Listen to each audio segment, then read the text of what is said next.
Jumpa lagi bersama saya dalam channel Biologi Semanpan. Mudah-mudahan kita semua dalam keadaan sehat walafiat. Saya akan membahas materi-materi ilmu biologi. Kali ini materi yang akan saya bahas adalah faktor-faktor yang mempengaruhi kerja enzim. Untuk itu, agar kalian mudah memahaminya, maka ikutilah penjelasan berikut ini. Kerja enzim dipengaruhi oleh faktor-faktor sebagai berikut. Yang pertama, konsentrasi enzim. Yang kedua, konsentrasi substrat. Yang ketiga, suhu. Yang keempat, pH. Yang kelima, aktivator dan inhibitor.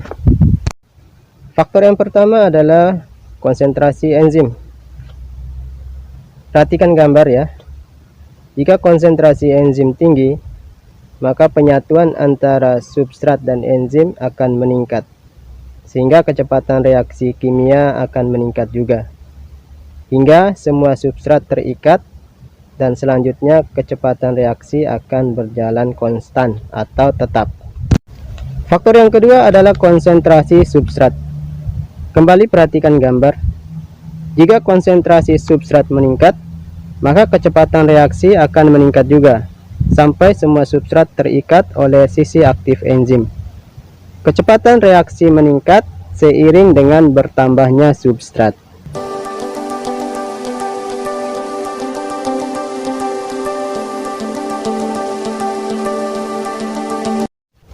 Faktor yang ketiga adalah suhu. Setiap enzim akan bekerja optimal pada suhu tertentu. Suhu tinggi akan mengakibatkan denaturasi pada enzim, dan suhu rendah akan menyebabkan enzim menjadi tidak aktif. Perhatikan gambar. Gambar menunjukkan enzim bekerja optimal pada suhu 40 derajat Celcius. Faktor yang keempat adalah pH. Enzim bekerja pada pH yang spesifik. Perhatikan gambar. Enzim pepsin bekerja optimal pada pH asam, yaitu pH kurang dari 7, sehingga enzim pepsin adanya pada lambung yang bersifat asam. Enzim petialin bekerja optimal pada pH netral, yaitu pH 7. Enzim tripsin bekerja optimal pada pH basa, yaitu pH lebih dari 7, sehingga enzim tripsin adanya pada usus yang bersifat basa. Faktor yang kelima adalah aktivator dan inhibitor. Aktivator meningkatkan kerja enzim. Contoh, ion klorida meningkatkan kerja enzim petialin atau amilase yang berada pada rongga mulut.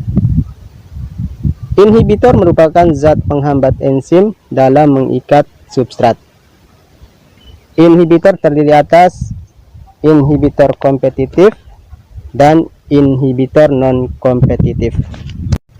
Inhibitor yang pertama adalah inhibitor kompetitif. Inhibitor ini mempunyai struktur yang mirip dengan struktur substrat. Dengan demikian, inhibitor dan substrat berkompetisi untuk berikatan dengan sisi aktif enzim. Jika inhibitor telah berikatan dengan sisi aktif enzim, maka substrat tidak dapat lagi berikatan dengan sisi aktif enzim. Inhibitor yang kedua adalah inhibitor non-kompetitif. Inhibitor ini berikatan dengan sisi lain dari enzim atau sisi selain sisi aktif enzim, sehingga menyebabkan substrat tidak dapat berikatan dengan enzim karena sisi aktif enzim telah berubah.